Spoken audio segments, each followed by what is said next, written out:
LeBron James a 36 ans et est sans aucun doute le meilleur joueur de sa génération. Et LeBron James n'avait jamais perdu au premier tour des playoffs. Une performance qu'il ne pourra donc pas garder à son palmarès de mammouth puisque les Lakers viennent de se faire éliminer par les Suns. Il avait participé à 9 des 10 dernières finales NBA. La dernière fois qu'il n'y avait pas participé, c'était lors de la saison 2009-2010, l'année du dernier titre de Kobe. C'était un autre temps en fait. Stephen Curry a 33 ans et a lui participé à 5 des 6 dernières finales. Et son équipe a perdu cette année lors du Play-in Tournament. Ça faisait donc 10 ans qu'au moins un de ces deux joueurs participait à la finale, dont 4 années où ils y participaient tous les deux. Nous avons donc un vent de fraîcheur qui souffle sur cette NBA avec une jeune garde de talent prête à prendre le contrôle de cette ligue et qui pousse gentiment leurs aînés vers la sortie. On va justement s'intéresser aujourd'hui à ces très jeunes joueurs qui participent à leur première ou deuxième campagne de playoff et qui ont fait ou sont encore en train de faire des dingueries.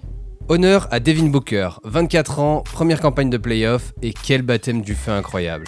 Après une saison régulière ayant dépassé toutes les attentes en finissant avec le deuxième meilleur bilan de la ligue, les Suns ont eu la mauvaise surprise de devoir affronter les champions en titre du King James, les Lakers, qui ont chuté à la 7ème place suite à une saison compliquée rythmée par les blessures de leurs superstars.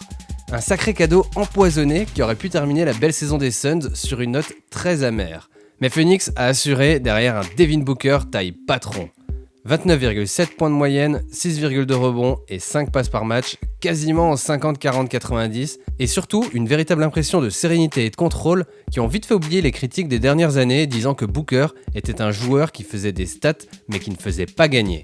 D'ailleurs, lorsque la série était à égalité à 2 partout, c'est bien Booker qui a haussé le ton pour mettre la tête des Lakers sous l'eau et l'y garder. À domicile d'abord, en scorant 18 points dans le premier quart-temps du Game 5 pour mettre son équipe sur les bons rails pour exploser les Lakers.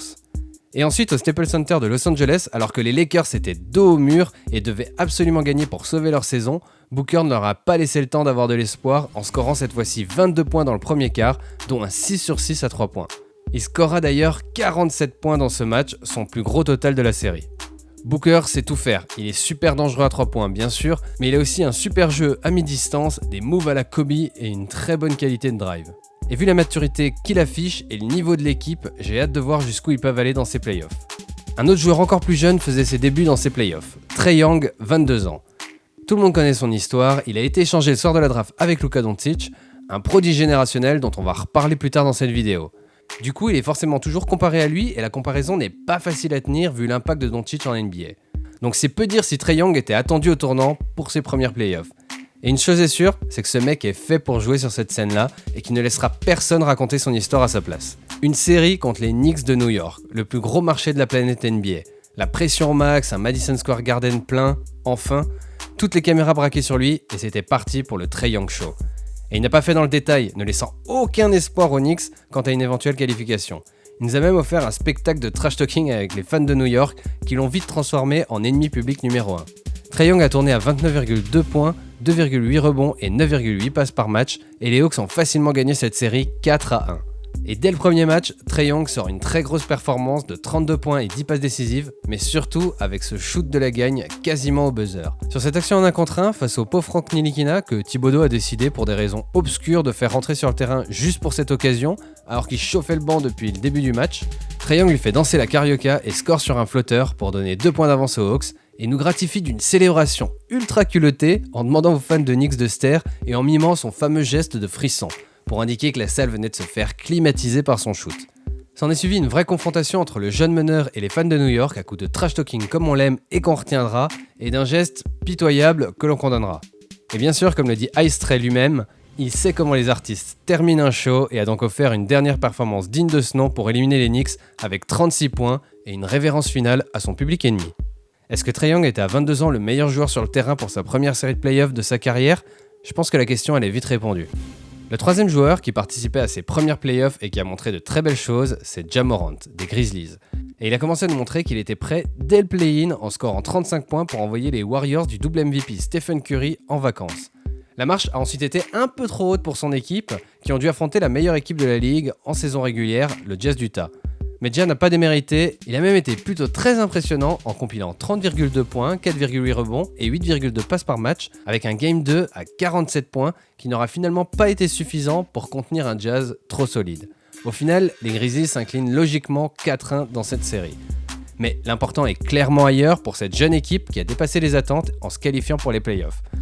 Ils sont en pleine reconstruction depuis le départ de Mike Conley au Jazz, justement, et retrouver les playoffs en seulement 2 saisons, c'est juste incroyable en fait. Il y a beaucoup d'équipes qui restent dans le fond de la ligue à conduire leur tank pendant de longues années, et c'est pas le cas de cette équipe, et c'est en grande partie grâce à Ja Morant. Et bien évidemment, il y a Luka Doncic, le prodige slovène pour qui les superlatifs viennent à manquer tellement il impressionne. À seulement 22 ans, il s'est déjà élevé au rang de superstar de la ligue. En termes de statut, c'est lui l'avenir de la ligue. C'est lui le leader de cette nouvelle génération qui va inexorablement mettre nos anciennes gloires à la retraite et devenir la nouvelle image de la NBA. C'est ses deuxièmes playoffs à lui par contre, parce qu'il y avait déjà participé l'année dernière dans la bulle d'Orlando, contre ces mêmes Clippers d'ailleurs. Il avait déjà montré toute l'étendue de son talent, notamment avec une des actions les plus iconiques des playoffs version Mickey, ce buzzer beater sur un step back incroyable à 3 points pour gagner le match. Ils avaient dû s'incliner dans cette série malgré des prestations très impressionnantes de sa part. Ce qui nous emmène à cette année, un rematch de la série de l'année dernière, on prend les mêmes et on recommence. Et malgré une saison plutôt décevante et irrégulière de la part des Mavs, l'odeur des playoffs et du sang ont fait passer Luka en mode Super Saiyan. Les stats sont complètement folles, 35 points par match, 8 rebonds et 9,4 passes. Mais ce qui est encore plus impressionnant, c'est l'impression visuelle qu'il laisse. Il est d'une facilité et d'une maîtrise déconcertante, d'une insolence incroyable et franchement j'ai pas peur de le dire, mais d'un génie hors du commun quoi. Luka et les Mavs ont frappé d'entrée en battant les Clippers 2 fois sur leur parquet à Los Angeles. Triple-double dès le premier match avec 31 points, 10 rebonds, 11 passes. Il a enchaîné un deuxième match à 39 points. Les Clippers étaient alors dos au mur et déjà la risée des réseaux sociaux. Lors du Game 3, Luka est toujours sur notre planète et score 44 points avec 9 rebonds et 9 passes. Mais les Clippers l'emportent tout de même grâce à un gros match de leurs deux stars. Le Game 4 sera aussi remporté par LA alors que Luka a des douleurs dans le cou qui le ralentissent. Seulement 19 points pour lui et on a l'impression à ce moment-là que les Clippers vont aller tout chousse vers le second tour. C'est là qu'on a le Game 5 à Los Angeles, un match pivot dans une série en 7. C'est une masterclass que va nous offrir Luka Doncic, une perf monstrueusement impressionnante et une domination de tous les instants.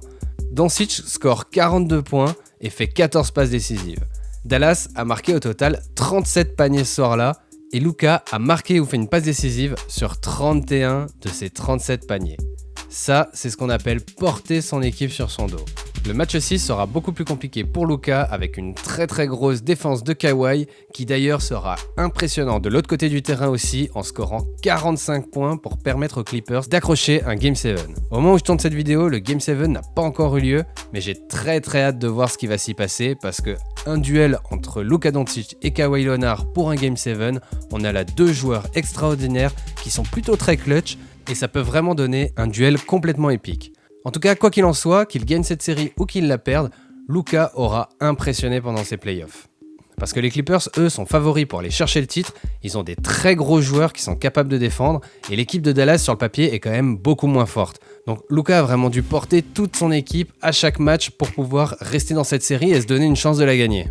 Pour terminer, on va quand même faire une petite dédicace à Donovan Mitchell et Jason Tatum que je n'ai pas inclus dans cette vidéo, car c'est déjà des habitués des playoffs avec 4 participations chacun, malgré leur jeune âge. C'est déjà des darons par rapport aux autres presque. Mitchell a 24 ans et est le leader du Jazz, donc de la meilleure équipe de la ligue cette année, et il fait un premier tour très solide avec 28,5 points, 3 rebonds et 5,8 passes par match dans la victoire plutôt sereine du Jazz contre Memphis. Hâte de voir ce que ça va donner sur les tours suivants pour cette équipe et jusqu'où Mitchell peut les emmener. Tatum lui a 23 ans, seulement 23 ans, on dirait qu'il est là depuis tellement longtemps, et il s'est imposé déjà comme une future superstar de la ligue. Les Celtics se sont inclinés 4-1 devant des Nets beaucoup plus forts qu'eux et en mission pour aller chercher une bague. Il a quand même fait une très grosse série avec 30,6 points, 5,8 rebonds et 4,6 passes de moyenne, avec un gros coup de chaud à 50 points pour accrocher la seule victoire de la série pour Boston. Une chose est sûre, en tout cas, c'est que l'avenir de la ligue est assuré et qu'on va avoir le droit à des duels épiques pendant les 15 prochaines années entre tous ces gars. Selon vous, lequel de ces messieurs sera considéré comme le meilleur joueur de sa génération à la fin de sa carrière ? Si la vidéo vous a plu, n'hésitez pas à la liker, à la commenter, à la partager et surtout à vous abonner à la chaîne. C'est la meilleure façon pour me soutenir et pour ne pas rater les prochaines vidéos. Sur ce, les chauffeurs de banc, je vous dis à la prochaine. Ciao!